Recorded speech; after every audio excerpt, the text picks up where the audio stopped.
yang membuat hemoroidnya semakin parah. Karena juga muncul nanah dan darah. Terima kasih. Yuk, silakan dokter. Jadi ya memang semua prosedur itu pasti ada risikonya, termasuk juga skleroterapi. Em, Skleroterapi biasanya hanya dilakukan pada hemoroid interna. Kalau hemoroid eksterna tidak dilakukan skleroterapi. Nah, permasalahannya adalah kadang-kadang pada saat injeksi sebagian dari sklerosan itu bisa rembes bukan hanya masuk ke dalam vena hemoroidnya, tapi bisa ke jaringan sekitarnya sehingga jaringan sekitarnya juga bisa nekrosis. Nah, setelah dia nekrosis, terinfeksi, jadi abses, akhirnya jadi fistol. Ya, itu yang mungkin terjadi. Itu adalah resiko prosedur. Resiko prosedur ya, makanya kalau misalnya tidak perlu-perlu amat, coba dulu dengan obat-obatan. Eh, Kalau dengan obat-obatan tidak teratasi dan keluhannya mengganggu sekali, baru kita pikirkan prosedur yang menggunakan tindakan-tindakan seperti itu. Menurut saya seperti itu. Iya.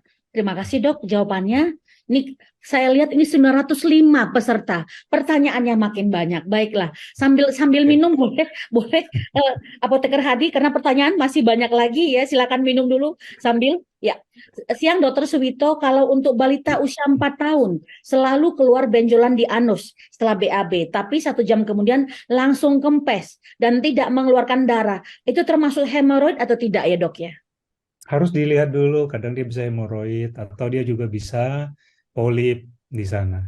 Ya, hemoroid tidak selalu berdarah, kadang-kadang dia muncul sebagai benjolan saja keluar, tapi bisa juga polip atau dia eh, peradangan saja di anus yang keluar, kemudian dia bisa masuk sendiri.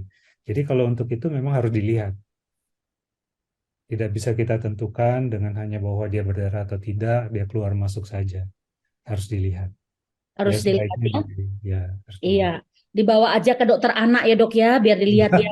Ah, iya, itu tadi jangan kita mau obati juga ya dia. Coba buka ini. Jadi saya sangat tidak setuju jika ada teman-teman apoteker ya, biarlah tugas dokter adalah mendiagnosa ya.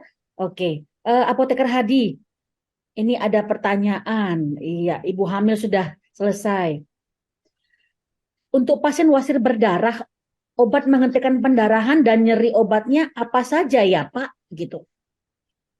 Untuk pasien wasir berdarah, untuk menghentikan pendarahan dan nyerinya, menurut Apoteker Hadi kira-kira apa aja obatnya? Ya, kalau secara guideline itu kita bisa pakai asam tranexamat ya, ataupun pakai terapi vitamin K oral bisa sih. Kalau kita di praktek sehari-hari juga memberikannya itu bisa asam tranexamat 500 mg 3 kali sehari untuk dosis dewasa. Kita bisa berikan itu. Kalau untuk gatal sakit itu tadi macam-macam ya, bisa ada beberapa dokter memberikan anestesi lokal gitu. Itu uh, boleh menjadi pilihan terapi yang disarankan. Oke, ini sepertinya langsung ke obatnya. Apakah sediaan tablet flavonoid, barangkali Ardium, boleh dibelah atau digerus? Karena bentuk sedianya tablet, karena bentuk sediaan tabletnya berukuran besar. Saya ingat Ardium itu gede ya, Ya, dokter ya, apoteker ya, sehingga pasien kesulitan minum obat. Jadi maksudnya karena terlalu besar, boleh nggak digerus atau dibelah, dibagi dua gitu. Nah, sehingga pasien bisa nyaman minum obatnya. Apoteker Hadi, silakan. ya, kalau digerus, saran saya sih tidak digerus, tapi kalau misalnya dibelah, itu karena tabletnya memang juga ada apa namanya divided-nya itu ya. Kalau dipatahin mungkin bisa kita patahin, tapi kalau misalnya digerus, kalau dari penelitian yang saya baca sih tidak digerus gitu. Tapi nanti kalau misalnya memang ada tambahan dari Servier atau produk yang apa penelitian terbaru lagi, mungkin bisa disampaikan. Kalau dari Iya. dokter pengalaman gimana dok? Nggak pernah Nggak digerus. pernah ya, iya. Makanya kita nggak juga nggak pernah gerus sih. Diminum. Flavonoid Ya, itu giling absorpsi gitu paling ya. bagus, absorpsi paling bagusnya di small intestine soalnya, terus halus. Jadi kalau bisa sih jangan digerus. Ya, jangan digerus ya. Iya, oke.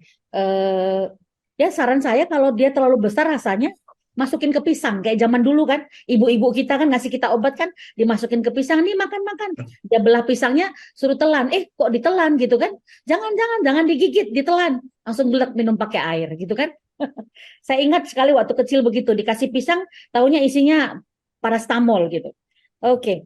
Apakah boleh merekomendasikan penggunaan ardium yang dikombinasi dengan suppositoria yang berisi lidokain untuk mengurangi rasa sakit? Monggo, dokter.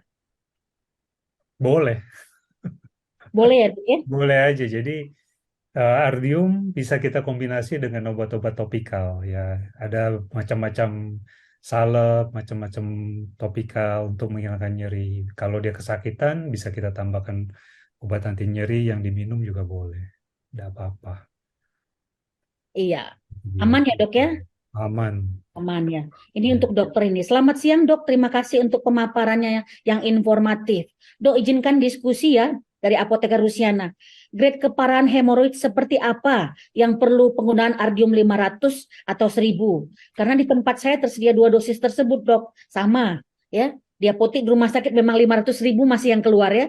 Oke, jika ardium bisa untuk pencegahan, bagaimana aturan minumnya dan berapa frekuensi boleh konsumsinya? Terima kasih. Gitu.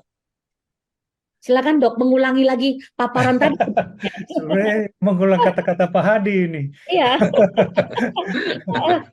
mengulang. Iya Ya dok, karena boleh dua-duanya. Kalau masih punya banyak. yang manapun boleh. Biasanya kalau kalau di awal pengobatan, karena kita butuh dosis yang lebih tinggi, maka kita gunakan yang 1000 dulu. Ya, kalau tadi Pak Adi mengatakan 3 kali 1 yang 1000, 4 hari, kemudian 3 hari, 2 kali 1000. Nah, selanjutnya kita evaluasi. Kalau dia sudah mengecil, biasanya kalau di poli, kalau dia sudah kelihatan kecil gitu, saya bisa kasih 2 kali 500 saja.